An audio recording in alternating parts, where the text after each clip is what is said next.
Kamusta kayo? Magandang umaga. Tuturo ko sa inyo yung paano magpalakas ng medal. Ito yung sample. Ito bolis. Hindi napansinin kasi hindi ko siya nagagamit.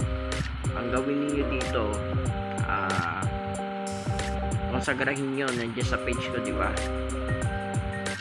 Ngayon, ibilad nyo. Pagkatapos yung konsagrahin, ibilad nyo sa araw. First, pagdating ng hapon, hanguin nyo na. First, yung Biyernes Santo na lang siyang iano nyo. Ipupunas nyo dito. Ipapahid nyo. Yung paggawa naman ng Biyernes Santo, ito tip ko sa inyo para mas mapisa yan. Dasalan nyo yung Biyernes Santo na lang is yung gagawin nyo. Wala naman yun sa sa 2 o 3 mata o kahit anong mata pa yan. Basta nadadasalan yung simpleng dasal lang.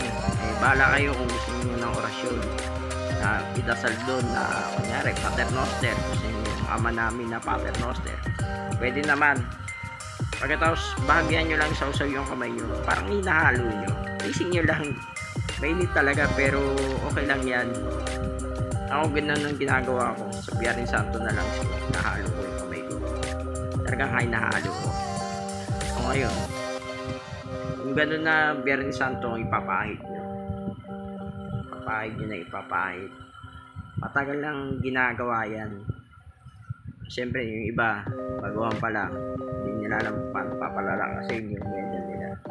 Iinit yan talaga. Kunyari, may tangkasan nyo o may mga hindi nakikita o may init yan. Tulad nito, ito. Sample nito, yan. Sagrahin ninyo, pagkatapos bilad nyo sa araw,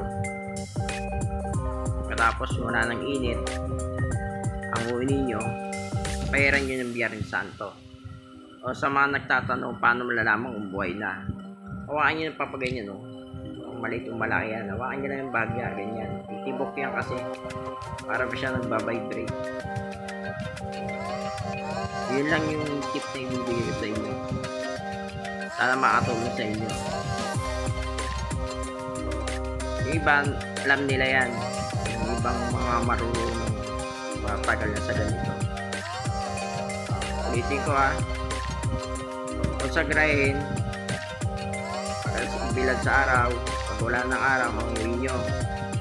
Pag Biyernes Santo, yung Biyernes Santo na lang is kailangan nadasalan yun habang, diba? Habang kasi yung Biyernes Santo talaga iba pagka nadadasalan pa. Kung gusto nyo, kung sagrahin nyo yung habang hinahalo-halo nyo yung langis, ipapahid ninyo, punasan ninyo. Ako sagrahan nyo na yung langis, automatic na yun, okay na yun. Hala sa medal nyo dun.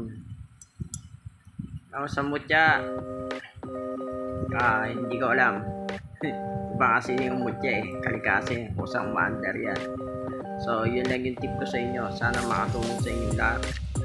Yung konsagrasyon, di ba, na ko na yan, na-post ko na sa page ko, kaya kayo nang bahala. Baka may tanong na naman makukulit. Kayo nang bahalang paano mapalakasin. At least binigay ko na sa inyo yung tip, basta sa inyo na kung gagawin nyo hindi. Okay? Hanggang dito na lang.